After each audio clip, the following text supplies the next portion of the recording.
I do really have to thank Goodyear for that car we talked about earlier up in the suite. It's a great honor. I've always wanted one of those. Terry's got one. Now I got one. So Sam said not to race them against each other, but we'll get them out of the case, but we won't let them touch each other. Betty Jane, thank you for the ring. Bill, thank you for the ring and the pendant for Don and I. Really do appreciate that. It was very great. Jeff Burton, bad call. I know where you got the picture from, too. It was out of the States, so it didn't count.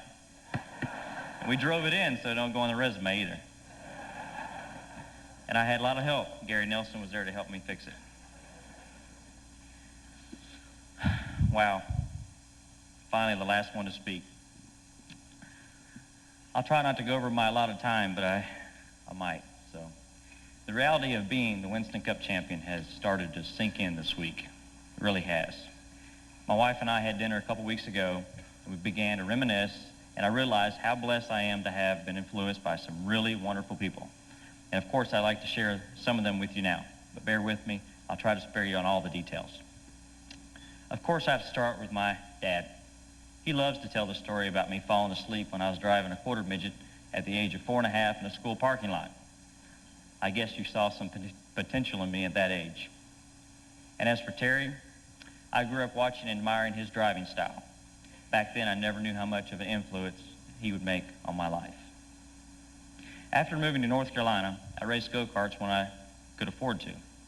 And then after a while, I went to work at the Hagen shop, sweeping floors during the week, and then on the weekends, I would mop them. That's what I would really do.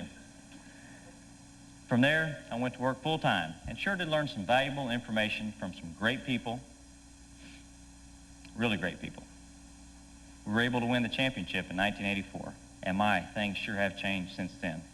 I was right here then with Terry, and it was not required to wear black tie tuxedos. It was just suit and tie, so it has changed quite a bit.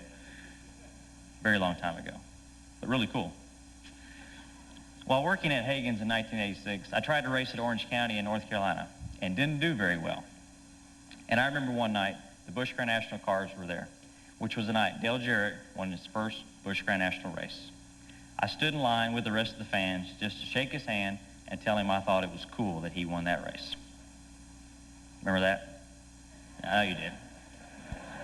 I didn't tell you who I was. At about the same time, Terry was going to quit driving for Billy, which was bad for me because they fired my dad and I. Well, that meant I was out of a job. So Terry pointed out that I needed to race every weekend. Sounded like a great idea at that point in time, and even a better one now that I look back on it. So in 1987, I built a late model stock car, borrowed Terry's truck, and raced at Caraway Speedway. Again, Terry made the call, my dad and I went to work. Anyway, I find a job at Jay Hedgecock's shop, where Jack Sprague and a guy that I don't like that much anymore by the name of Jeff Burton that was also working there, fixing a lot of wrecked cars that he had all the time. I'm gonna be the first one to get you back. We said we're having fun, right? Well, after racing Caraway and Concord Speedways, one of our biggest breaks was in 1990, when Ron Gaines and I went to Goodmark Foods in Raleigh, North Carolina, and came back with a check for $50,000. They must have trusted us because we didn't have a contract until after the first couple of races. In 1991, two things happened that changed my life. First of all, I married Donna Slate. The other thing was winning the Busch Grand National Championship. Both I will cherish. But the day after the championship, I was at Mike Laughlin's picking up a chassis and also adopting a stray dog. I was pretty sure the party was over and was back to work. Then, in 1993, Bill Davis gave me a break to drive his Winston Cup car. He gave me the opportunity we needed, learning the ropes together. Thanks, Bill and Gail, for that valuable experience and great friendship. Which brings me to Joe Gibbs Racing. I'll never forget the phone call that I got from Joe asking me to drive his cars. Because he woke me up. That's the reason why. I'll never forget that. But anyway, well, it took 6 years to get here, and the question is, how did we get here?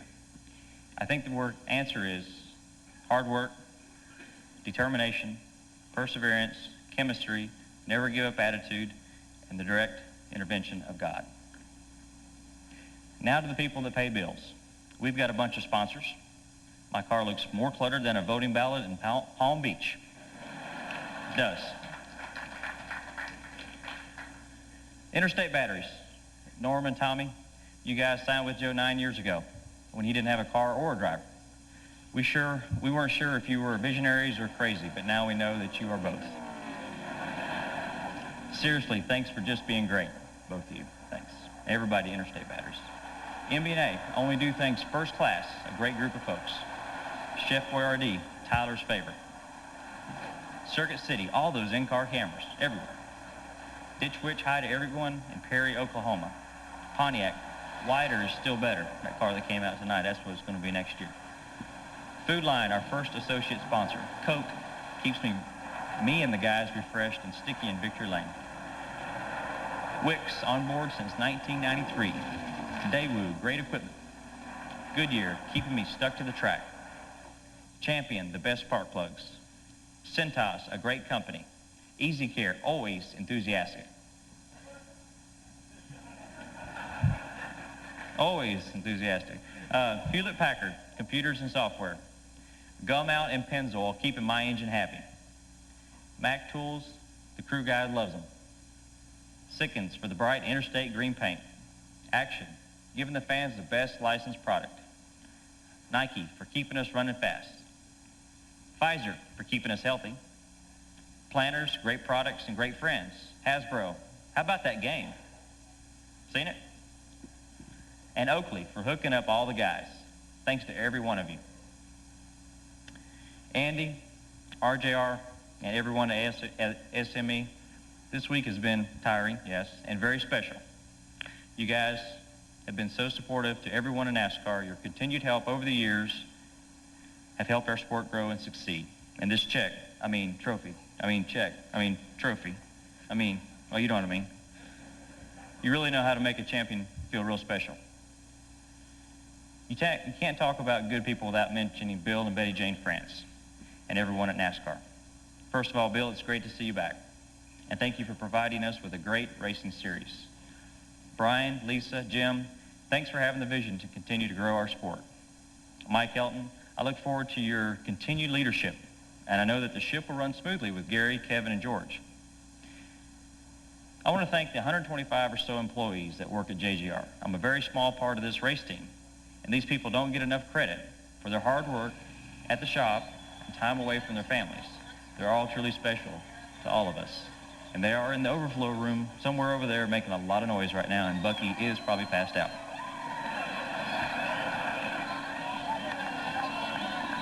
I also want to thank Tony, Greg, and the whole Home Depot team.